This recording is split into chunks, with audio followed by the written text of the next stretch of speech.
evening, everyone, and welcome to this week's episode of Sounds of the Diaspora, artist to artist conversation with yours truly, Dion Parson. I'm really excited about our guest tonight joining me. This is someone that I've known from back when I was in college, and we've grew up together musically, just playing so much music together. And now that we're older in our career, we just have developed so much, and I'm really excited and happy to have him on the show. He's an amazing guitarist, educator, arranger, producer, composer, and a good friend. Please join me in welcoming Tom Dempsey to the show. Hey, Dion. Hey, Tom, how's it going? Oh, it's going really well. I'm so happy to be here, and just so, really great to be here and to be with you and to talk about all the stuff we're going to talk about today. Yes, sir. Yes, sir. So you're in New York City. I'm here. Yep. Yes. And how's it going in New York City? It's hot today. Yeah. But it's good, man. Having gone through being here all through COVID and everything, it really feels like things are kind of hitting on all cylinders these days. So it's really good. I can imagine. So it's really important to just being able to play music and just spend time with your friends and be creative and stuff like that. So you've been up to some good projects. Before we jump into that, let our audience know, early Tom Dempsey, how did you get started in music? Early Tom Dempsey. Well, I grew up in a town in upstate New York named Binghamton, New York. And I had two kind of first exposures to, well, I guess three first exposures to music. I had a cousin of my mother's who used to play guitar, sometimes when the family would get together. I also had a number of friends that I grew up with that all played music together. And we had a really kind of fortunate upbringing where the legendary bassist Slam Stewart actually ended up retiring, so to speak, in Binghamton. He lived out his last years in Binghamton. And as part of that, he would do these programs in the school. And he would come with a band, and Slam Stewart, legendary bassist and singer, and he had a hit song called Flatfoot Flugie, which you would play at all of the concerts. I mean, I listened to him, coming up from elementary school, junior high school, into high school. By the time I got into junior high school and high school, I started to realize what a big deal he was. And but he brought a lot of great musicians up through New York or into Binghamton from New York. And there was also a kind of a vibrant scene in Binghamton at that time. I mean, vibrant for the size of the city. And there was a gentleman named Al Hom who ran the program at the university, and he started this summer jazz workshop that I attended when I was in, I think, 7th grade. And that's when I started to meet a lot of friends. Some of them I had already known, but I met more of them at this little 1-week jazz camp. And at that point, by then, I was kind of hooked on music.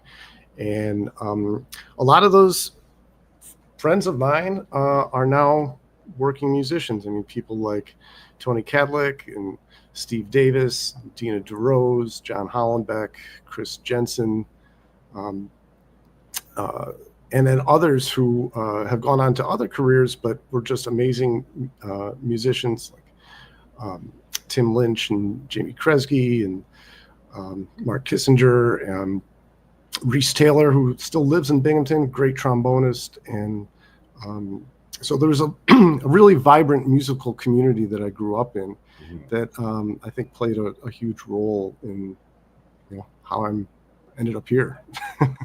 And how did you choose the guitar, or how or when did you choose the guitar? How did that come about? Yeah, well, so the other big influence on the guitar between I had this cousin that I would see every once in a while playing guitar, but Okay. the big thing for me was hee-haw. Hee-haw. The hee-haw. Yeah. So I would be over at my grandmother's house and hee-haw would be on the television and I would just be enamored by the guitar players. Roy Clark, Buck Owens, all these, and they would have these legendary, musicians that I didn't even know who they were really, but you go. I've gone back and watched some of those shows, and the level of musicianship on those shows was just out of sight. Mm-hmm. And so that was kind of my big first foray into guitar, and I knew that I wanted to play guitar, but I couldn't find anybody to teach me until I was about 8 years old. So at 8 years old, I got my first guitar, and I kind of started from there. Okay, great. And then so you ended up going to Rutgers University after high school, Mm-hmm. and the great Ted Dunbar was teaching down there. Did you go there because of Ted? Absolutely, 100%. Yeah. I was, at the time I was deciding between a few different places, and this was all pre-internet, and but the amount of information I was able to kind of gather is that some of the guitar players I knew that were maybe 5-10 years older than me, and people that I was starting to check out, had all studied with Ted. Mm-hmm. People like Bobby Broom had studied with Ted. Lots of different folks.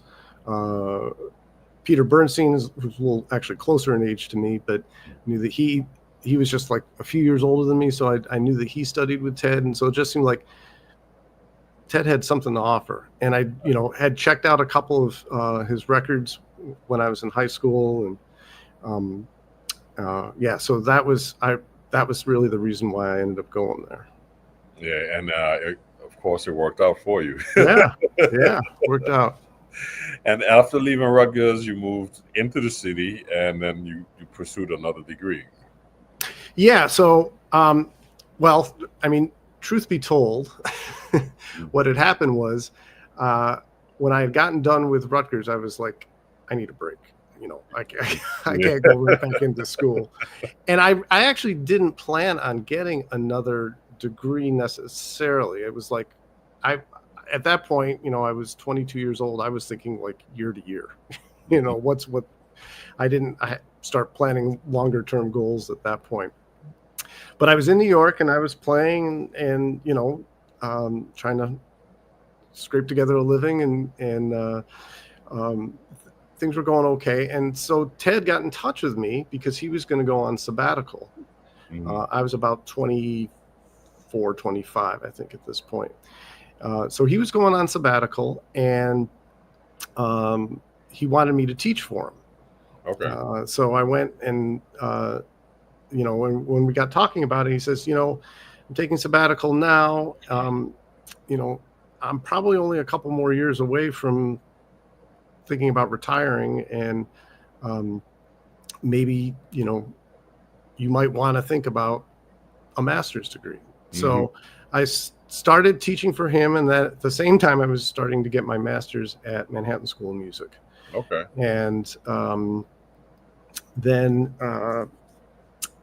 so I was it was sort of a weird space to be in, where I was like a graduate student at one place, and then I was teaching undergraduate and graduate students at Rutgers. Yeah. So fortunately the two worlds didn't quite intersect, but it was kind of a little bit of a head trip for me at the time. Well, and it also set you up. It gave you a solid foundation for kind of where you are now, because even though you were thrown into that situation, doing it, simultaneously teaching and studying, but now you have a whole nother wealth of knowledge to share with your students. But that's great, man. Yeah. And then in the process of all of that, I'm sure you doing gigs and going on the road. Yeah. Yeah. Yeah. Tell us about some of your early gigs and the folks that you've worked with. So a lot of my early stuff, as soon as I got to New York, was really playing a lot of the kind of the organ trio, organ band sort of groups. So I played a long time with this organist named Jimmy Robbins, who's known as the Preacher. And yeah, and right, and he was a character.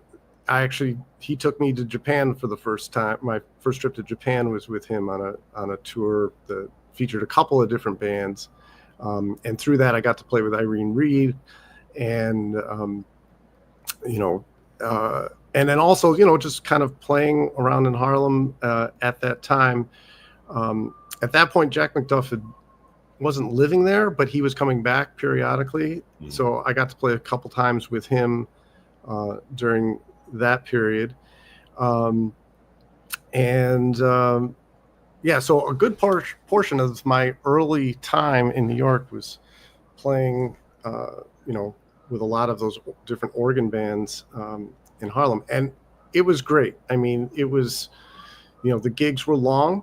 They didn't pay great. But you really kind of steep yourself into a certain thing that is not something you can study. You just have to experience. You have to do, yeah. You just have to have that sort of experience doing it. And playing with an organ, playing with an organist.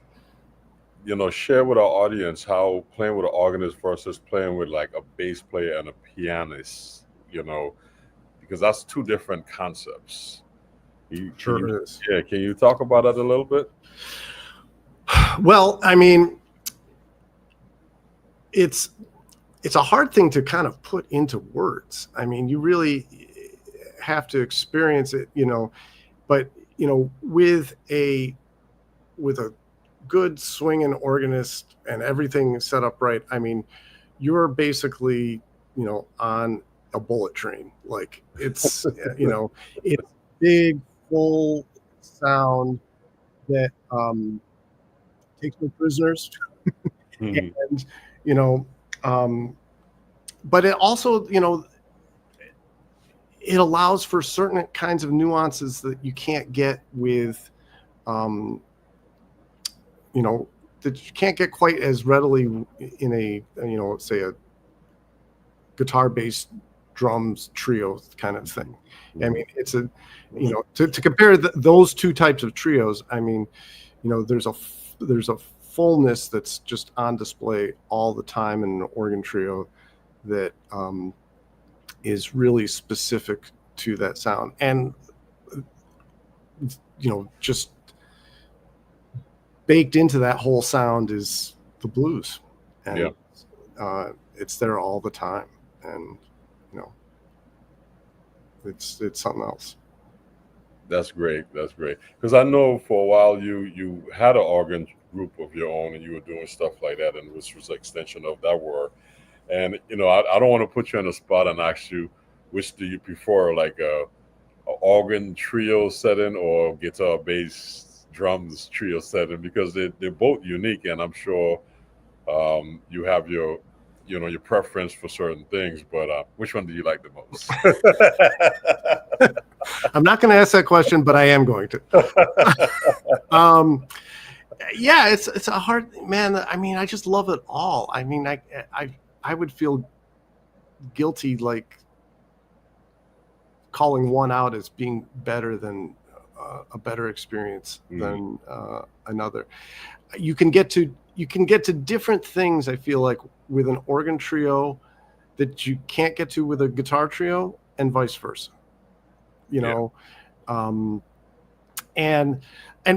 And plus, I mean, now in 2025,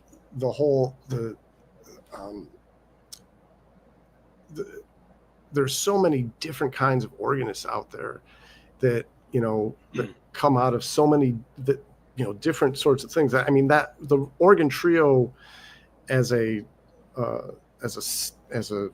entity into itself has really evolved in so many ways. From when I was playing organ trio really regularly back in the 90s. So yeah, I could imagine, because music has evolved a lot too. yeah. So with all of that background and everything, you find yourself in New York now, and you're doing a couple things. I know you're an accomplished educator, and you have a number of books out and stuff, and you're working on some different projects. So tell us a day in the life of Tom Dempsey. What are you up to these days?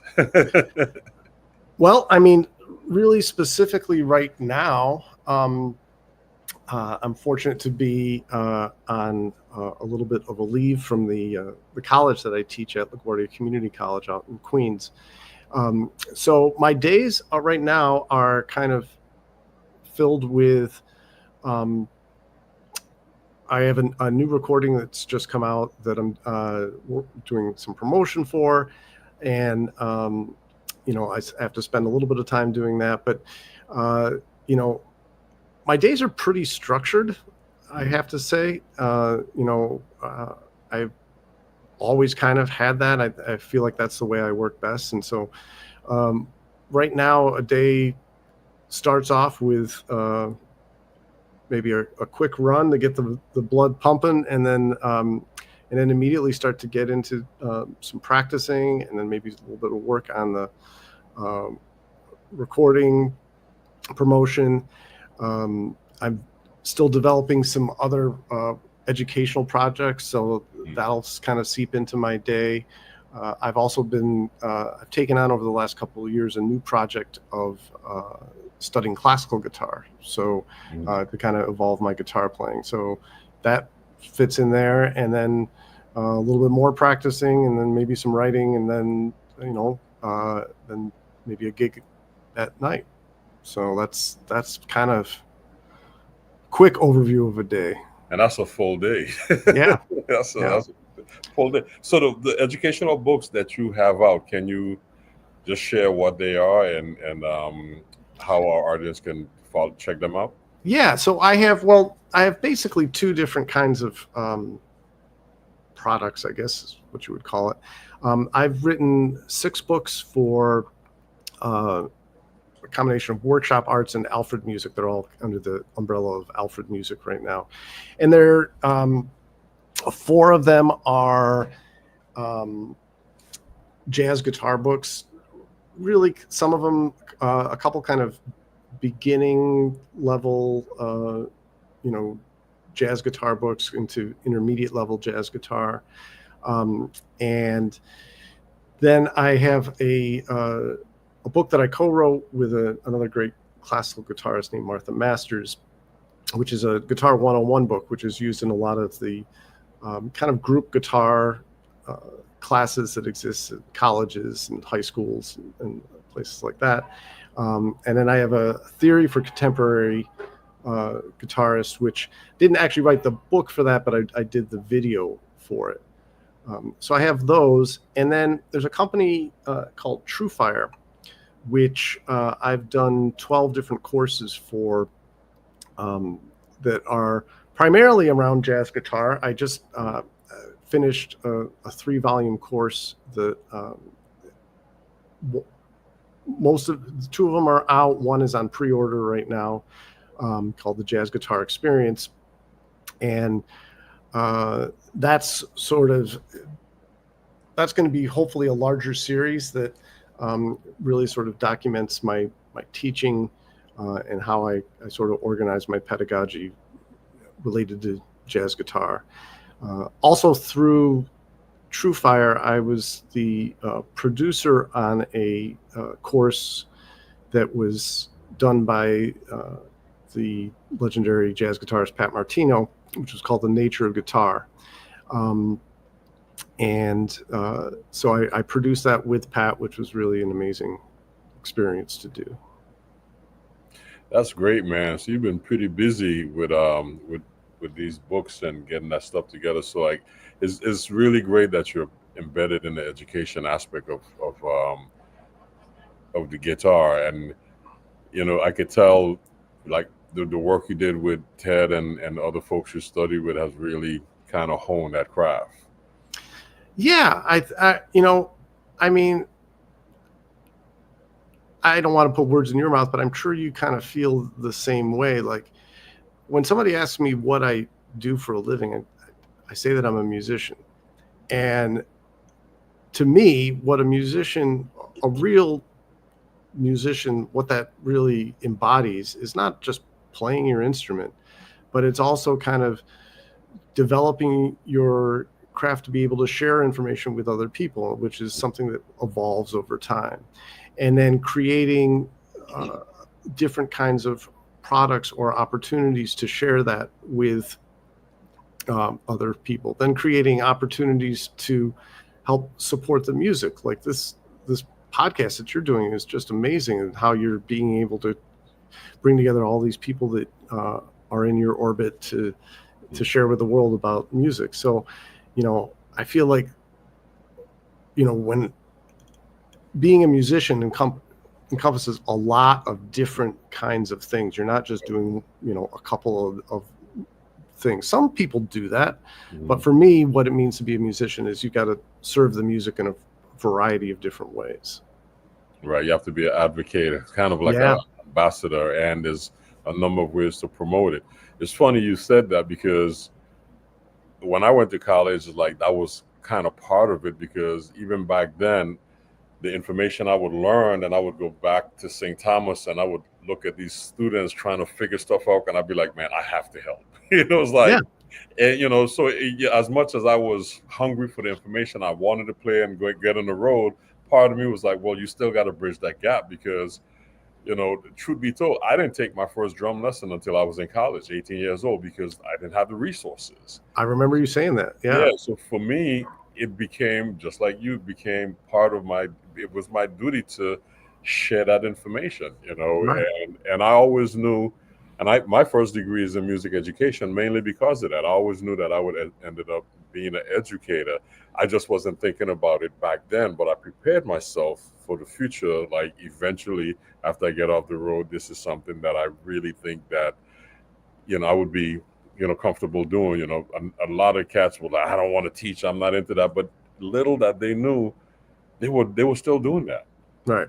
After a gig, somebody comes up to you, hey, Mr. Such and Such, I really enjoyed your playing. Can you give me advice on this? And then they start giving a lesson without realizing. Yeah, exactly. Well, like studying with Ted also kind of modeled and mentored this kind of behavior for me. Like, Ted had his books. We had to buy his books when we studied with Ted. That's right. And 2-5 book. Everybody had to go through that 2-5 book. What instrument you played, right? Everybody had to. Yeah. And Keith had books like a right? Keith had books. He had a creative coordination. Yeah. And he had that one, and then he had another one that I don't think the second one came out. He had a creative coordination, 2 odd meters. And surprisingly, I was going through some old paperwork, and I found the handwritten manuscript that he would bring to the lesson as he was writing the book. He's like, try this, right? He would write stuff up, play this for me. Right. And I still have that manuscript, again. So just like you with Ted, with me, with Keith, that information and mentoring was passed on. Yeah. Because, Keith, outside of Rutgers, Keith taught at a studio in New York City. And when I would hang out in the city and play with him, he would have drum lessons going on all throughout the day, from like 9 a.m. till 7, 8 o'clock at night. And I'll be sitting there watching them, with other students and stuff. So like you mentioned, I think is part of our duty, and in so many ways in our nature, to just be mentors. Well. Yeah. No, it's important. It's important for the music. I mean, the music needs it. And we have a responsibility to that, I feel like. Yeah. That's beautiful, man. Before we jump into the music that we're gonna play, I want to just kind of segue into that. You have a number of recordings that you've already have out. Just tell us what they are, and then lead up to this new project that you just did, if you don't mind. Yeah, well, I have I guess 9 recordings that I have out, either as a leader or as a co-leader. My first recording was called If Only We Knew, And then the next one after that that I did was called Blues on the Slope, which was for a label out of Minnesota. Then I have another dear friend and colleague, Tim Ferguson, that we've collaborated on a number of different projects together, and put together a band that has done a number of different recordings. We recorded Perspectives was our next recording that we did after that. And then Tim and I did a bunch of tours in Europe together in the 90s as a duo. Some of them turned into trio gigs, depending on the venue, but most of them were duo gigs. And we played a lot of duo together all the time over this period. So we did a recording called What's Going On, and then a couple more group recordings, one called Beautiful Friendship, and then one that was kind of celebrated the music of Jim Hall, who was I would say a friend of mine and someone I was able to become friends with and work with over the years. And I've always thought like his music didn't get played except by him, and he wrote some great music. So I wanted to kind of honor him and his music. And so we did that in a recording called Waltz New. My organ record that you talked about, that was called Saucy. And then the newest recording that I have, which is out now, which is called Likely Story, which just came out last Friday. Congratulations. Thank you. Yeah. And it's a great recording with Rick Germanson on piano and Santi DiBriano on bass, and the one and only Dion Parson on the drums. Yeah, and it's a beautiful recording, man. I really enjoyed that session, and thanks for inviting me on it. How did that project come about, like deciding on the music and the personnel? Because that's important. I mean, you know, when we talk about doing a project, you know, just for the audience sake, it's not just about I'm going to do a recording. It's a process into it, and I think personnel makes a big difference. Yeah, it definitely makes a big difference. So the recording was actually done in March of 2024, and I basically decided for this recording, I'd been putting out other kinds of recordings, and you know, you're always told like, do this for this recording. You know, you don't want to have all original tunes on your recording. You want to have, you know, put in some standards.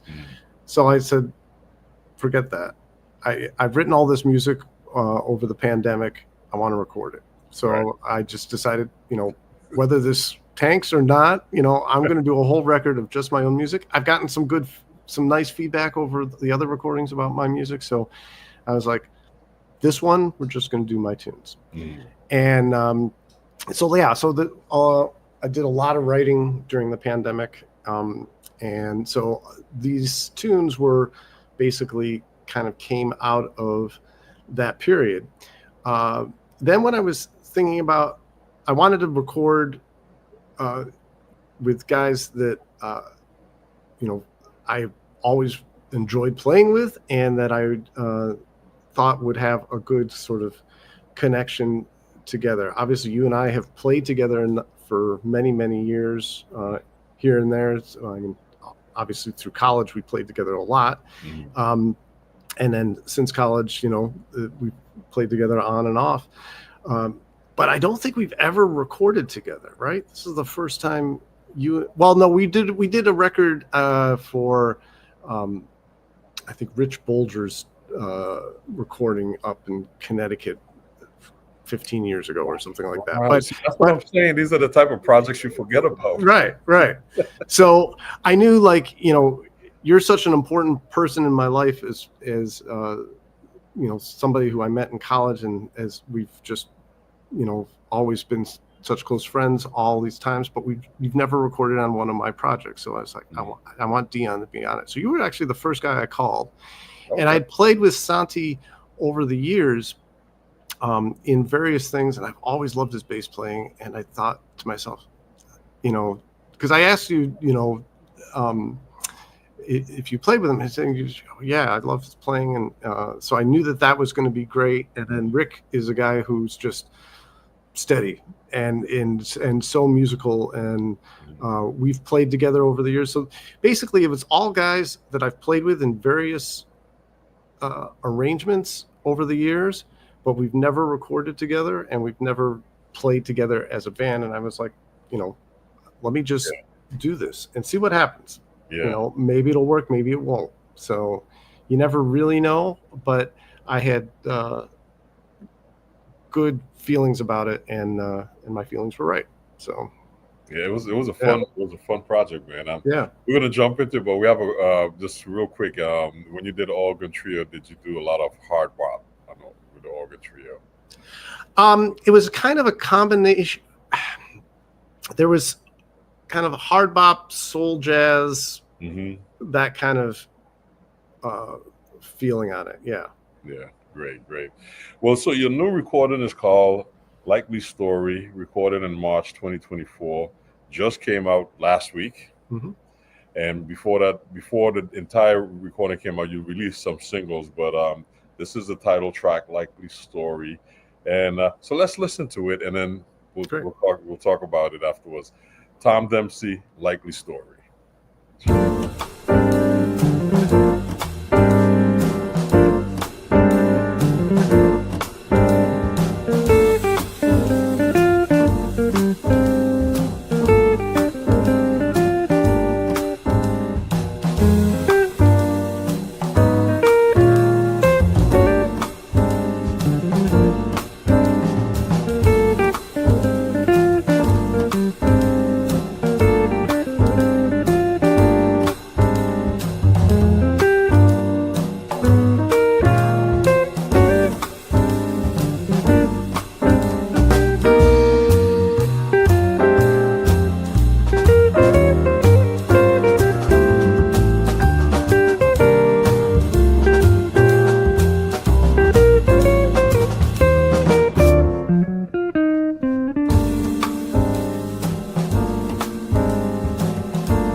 So, Tom, how do you compose a song like this?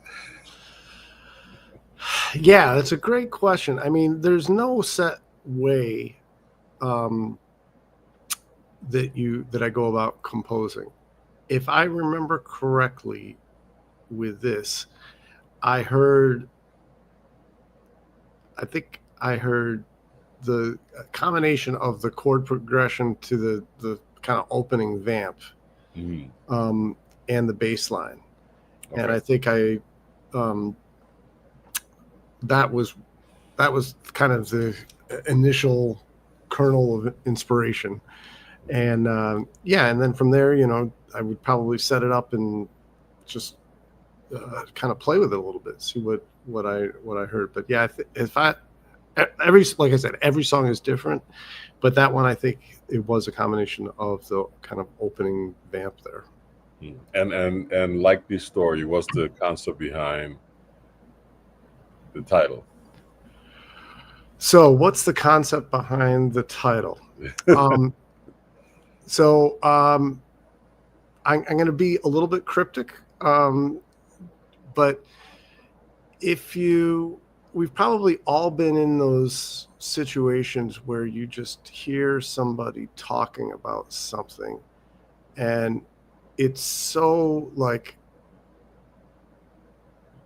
it's so out there, the story doesn't seem real. Mm-hmm.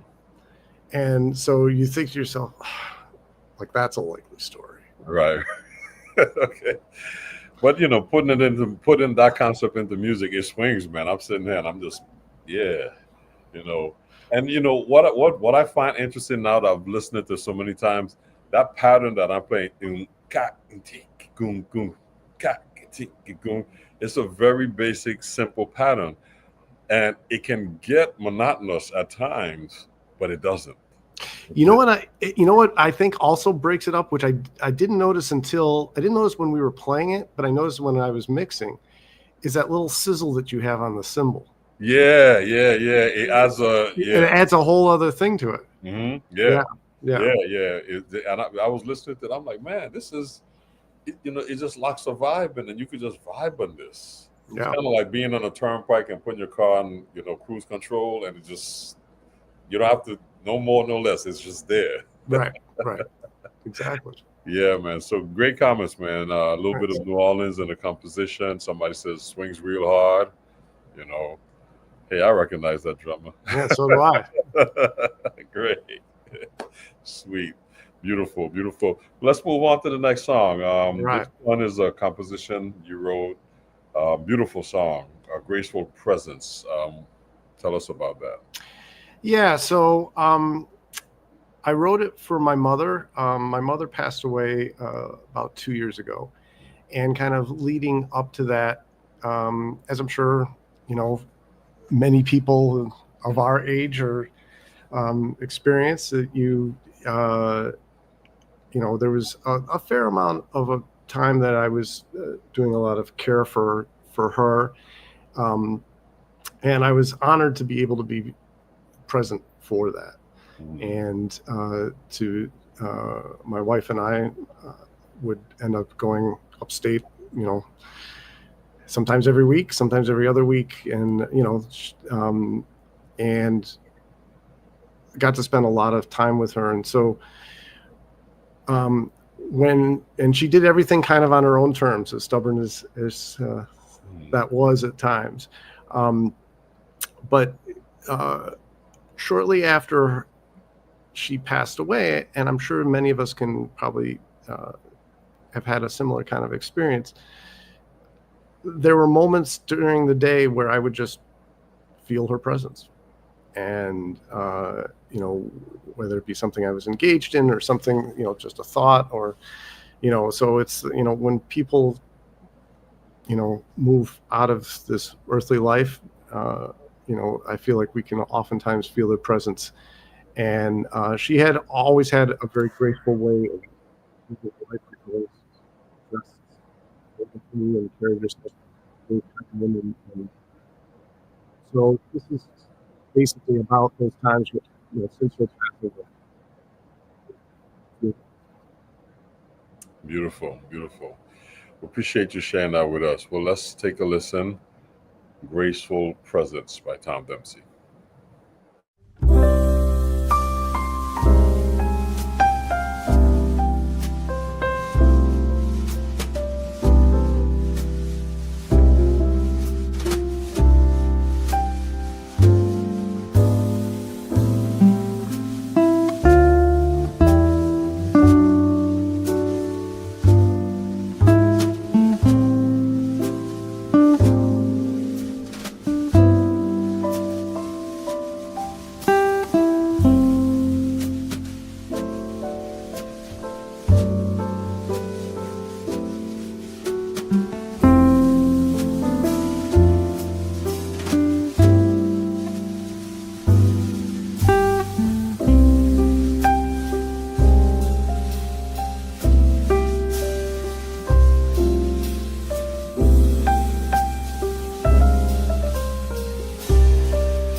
Beautiful comment and beautiful Yeah. song.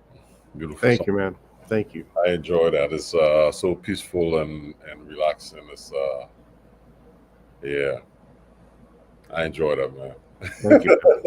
That's the type of song you could just put on and just let everything go. You know. And Yeah. yeah. Well, Sis, you can listen to this all night. Yeah. Yeah. Some great comments. Peaceful Yeah. and love at last. Yeah. It's a very beautiful song, bro. Thank you, man. Yeah, Thank man. you. I enjoy that. Thank you for playing on it. Yeah. It's you know, it's good to reflect, you know, after a year of year plus, you know, recording and just hearing it. I mean, and I know it's a labor of love, man. I really, when I hear projects that people put out, you know, and especially something like this, original music, and you know how hard that is for original music, but it says a lot, man. So continued success with that, man. Thank you. Thank you so much. And with that being said, we're gonna push on through. All right. To Push On Through by Tom Dempsey. Let's check this one out. All right.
Yeah, man. Pocket all the way. That's a shuffly shuffle right there. That's a shuffly shuffle.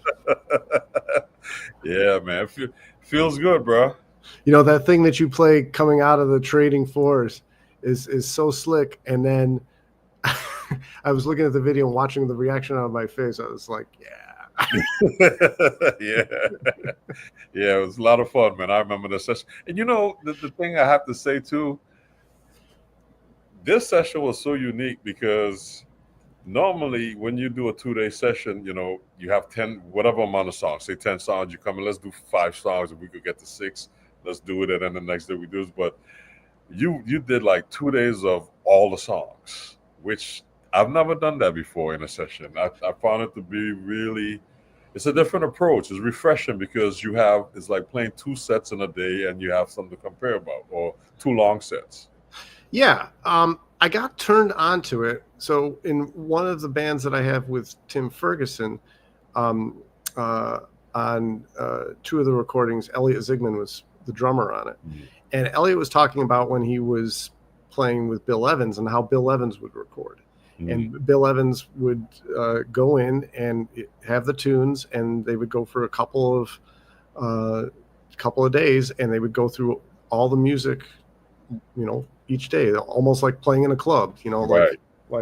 And you know, depending on how well everything is and how much time they have, they might play 2 sets, they might play 1 set, you know, right. Whatever. But he was the one who kind of turned me on to that sort of concept. It's a great concept, man, because the energy, like you said, is like playing in a club, 2 sets. Like, as if you play 3 or 4 nights, it's gonna get tighter and tighter and tighter versus playing 3 songs or 5 songs today and 5 songs tomorrow and multiple takes right back of each other. But playing a whole set, you understand, like it works a certain way. I enjoy that. I have to sit back and think about it. Say, man, that's a different concept. Yeah. I really enjoy that. Some great comments, man. Somebody was asking, when is this release? And can you share with the audience when the project came out? It's out now. It came out in its entirety last Friday, July 11th. And so it's out in the universe in digital and physical formats. You can get it off of my website at tomdempseymusic.com, which is also available on Bandcamp at tomdempsey.bandcamp.com. Just go to my website. It'll take you to Bandcamp anyways. I can't remember all this stuff. Well, we have one more song. I mean, I know time is a factor. Oh, okay. Yeah, I'm good. We're going to squeeze it in. All right. And just jump right into it. This is Minor Mishap. Yeah. Check it out.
That was minor mishap.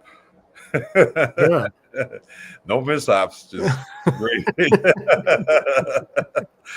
I think when we recorded that, the title I had was Minor Thing, and I just decided to change it. So Yeah, that's great, man. Somebody say this is the kind of jazz you can't stop listening to because you don't know what's coming next. Yeah. wow, thank you so Beautiful much. stuff. Yeah, Tom, man, it's time is not our friend right now. We're actually over. Yeah, right. This is great jazz. You guys are really exceptional. Thank you, man. Thank you. I can't thank you enough for being on the show. I can't thank you enough for having me, man. This has been a treat. And equally having me on your recording. So this is a treat for me. I mean, I don't get too many guests on when they play their songs. I'm the one playing the drums. So. For that, I think that's a good thing. But thank you for being on the show. Before you leave, let our audience know. I know you mentioned it earlier, how they can follow you, how they can purchase the CD, that good stuff. Yeah, so the CD you can purchase. It's streaming on all the platforms, as all the kids are doing these days, and you can purchase physical copies, CDs off of my website, which is tomdempseymusic.com. I'm actually going to have limited edition vinyl records available starting in September, so be looking out for that. And as far as other ways to connect with me on social media, Facebook and Instagram, all at Tom Dempsey Music. Any gigs coming up? Yes, as a matter of fact, a very important gig coming up in a couple of weeks on August 8th at the National Jazz Museum in Harlem. We are going to be doing a showcase of the Likely Story CD. The concert is at 7:00 p.m. at the museum. It's free. It's open to the public. The museum is located in Harlem at 58 West 129th Street. That's between Malcolm X and Fifth Avenue. And 7:00 p.m., the entire band that was on the record will be at that performance. It's free. You can pick up a couple hundred copies of it at the concert itself, and really looking forward to getting this band back together to play this music and celebrate this recording. Beautiful. Thank you, Tom. It's been a pleasure having you on the show, man. Continued success to you, and I will see you soon. I'll see you on that gig. I'll see you on the 8th, if not sooner. Yes, sir. All right. All right. Best, man. Take care. That's the amazing and talented, gifted Tom Dempsey sharing with us his new release, Likely Story. Please check him out, tomdempseymusic.com. And support.